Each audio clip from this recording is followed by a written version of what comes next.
Hi YouTube and welcome to my channel. My name is Patrick. If you saw me upload and expected a video about cybersecurity or Linux, I'm afraid this isn't it, and if you came here expecting that, my bad. I'm going to make a different video this week. So I want to open up about myself and share some of my experiences with you guys.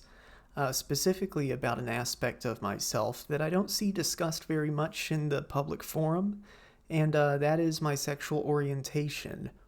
If you've been watching my videos for a long time, then you'll know that I used to have the asexual flag behind me in my video. I don't anymore. It's not something I've ever tried to hide, but it's also not something that I've come out and explicitly stated. But today I want to take a moment to share some information about being this way, what it entails, and some misconceptions that people have. And yeah, I hope that you find this useful. I mean, I don't expect this video to get big. If we can get like a couple dozen people to watch this and maybe take away one or two things from it, then I will have done my job. But for those of you who have stuck around this long, thank you. I hope you find this interesting. Don't get used to it. I'm not going to do a lot of content like this, but it's a little one-off, a little bonus. Why not, right? Alright, so the biggest thing is that people don't understand asexuality.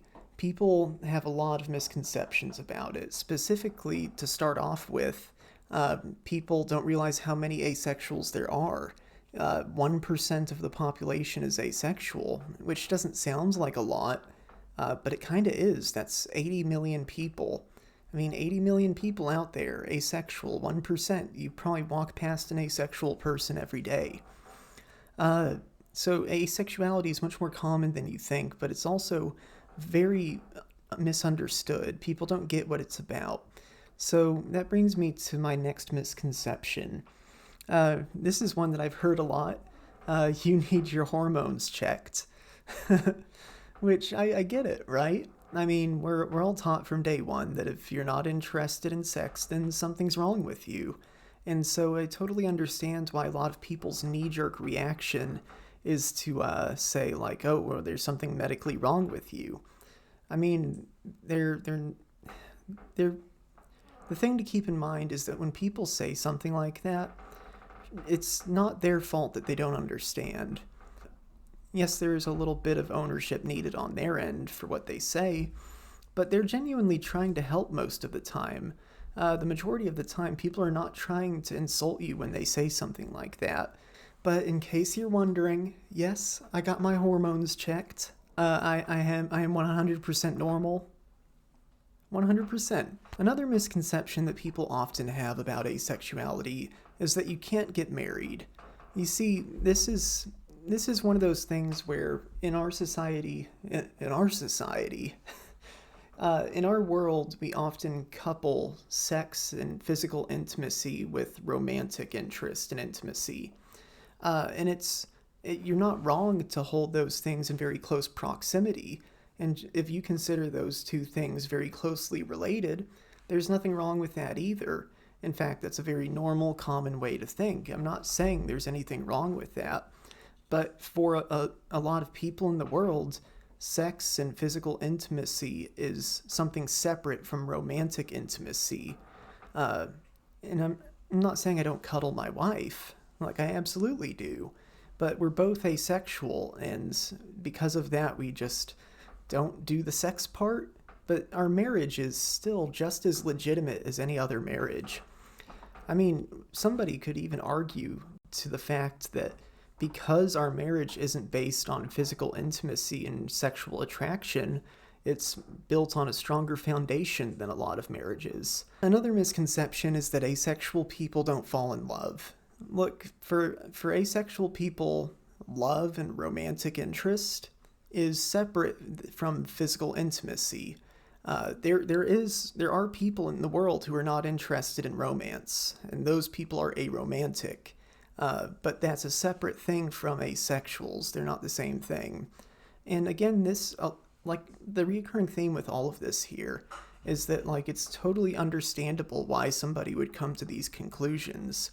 Like, because of their lack of understanding, people might come off as offensive, But you have to remember, 99% of the time, they're not trying to offend you. They just haven't had the opportunity to be educated on this type of thing, which is exactly why I'm making this video. So a related one to all of that. People have told me that my marriage isn't legitimate. I've been married for 6 years. I think that my marriage is legitimate. Like, we do everything couples do except the hanky-panky. Like, that's just normal for us, and it's totally okay to be this way. Another one that you hear quite often is that there's something mentally wrong with you. They think that you have some kind of mental disorder, and it's really sad because, like, so much, this is something that we see so much in our world today, where people don't understand something. You might be different from someone else, and because you're different, that means there's something wrong with you. That's been something that humans have struggled with all throughout human history.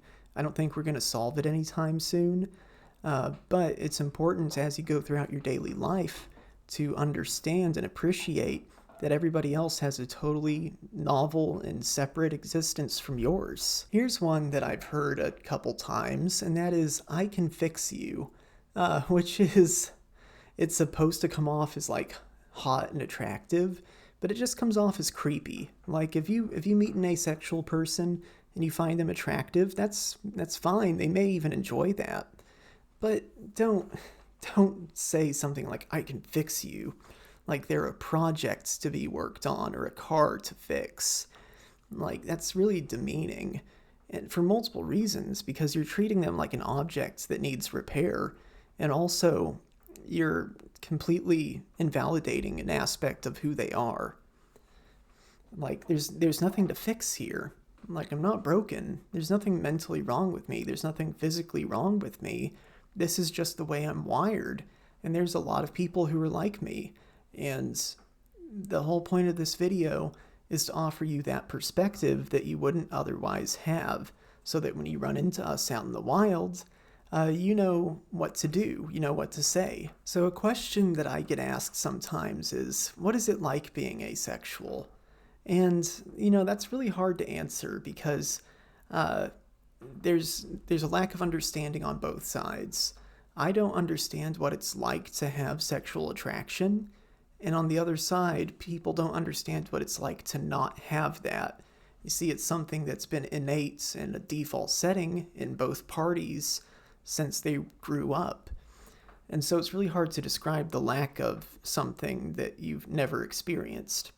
But for the most part, when I look at somebody, I may think, oh, they're very aesthetically pleasing. I like their style. I think they're cute. I may find them aesthetically attractive. But my point is that I feel all of these things when you look at somebody, but you don't feel that sexual attraction. And that's really hard it's easy to describe, but really hard to understand. But for the most part, I just live a normal life. I mean, I do everything you do. I eat breakfast, I take a nap, I eat dinner. I work every day. I work 10 hours a day. I come home, spend time with my wife. We eat food and watch movies. And my life is just like yours, except I don't have sex because, frankly, I'm just not interested in it. And to be honest, it grosses me out to think of. And that's another thing. This is a spectrum. It's always a spectrum, right? There are very few things in life that are black and white, which is why you see so many things described as a spectrum. But there's a spectrum of asexuality. You have people like me who are repulsed by the idea of sex, and then you have people who are positive about depictions of sex, but still not interested in them. But they still appreciate that kind of thing. It's just not in a sexual way.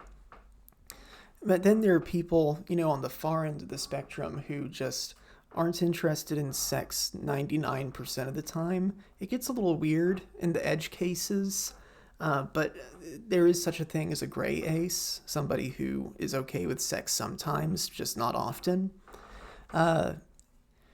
Yeah, I mean, you can cut this up a million different ways, right? The point is that there are people, if you're asexual, there's people like you out there.